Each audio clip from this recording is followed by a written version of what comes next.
Thiku igiri tu mbere ya Mihang'o ya utarani kwanjiriria guku bururi-ini na mwena wa Naivasha kuri na wagagu wa Mihang'o ino kuhotoma thutha wa Maabithaa aria mehokeirwo Mihang'o ino ya utarani kung'athiria kuria mwihitwa makiuga ati marenda kwamba kurihwo mbeca cia thiku mugwanja iria makoretwo makiheo mathomo ma uria magutabania Mihang'o ya utarani wa andu.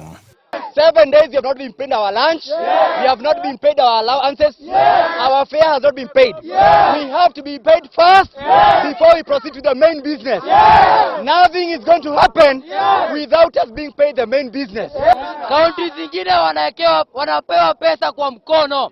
Hatutaki hiyo maneno. Maneno ya banka hatutaki. Maabithaa ya maugite ati marabatie kurihwo ciringi 300 ro muthenya ona gutuika munini wa county commissioner mwena wa Naivasha Mbogo Mathioya augite ati gutiari na uiguano ta ucio no ni maretha kihonia kia Ndugamano ino. Yesterday we were in a negotiation mood. They told us that it's going to pay us before 3 p.m.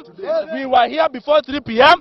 They told us before 3 p.m. to come and reflect. We are wondering why is the other counties reflecting, na sub-county and Naivasha reflect. What is so different with other banks?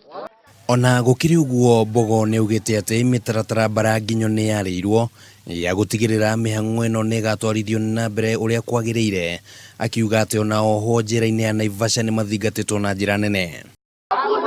No money, no census. Mihang'o ino ikanjiriria muthi wa Jumamothi na ithie na mbere kwa ihinda ria thiku mugwanja na ruhonge rwa KNBS rugite ati ciringi bilioni 18.5 nicio cikuhuthika Mihang'o-ini ino. Handu-ini ha Kameme TV ritwa riakwa ni Kimani wa Ngunjiri.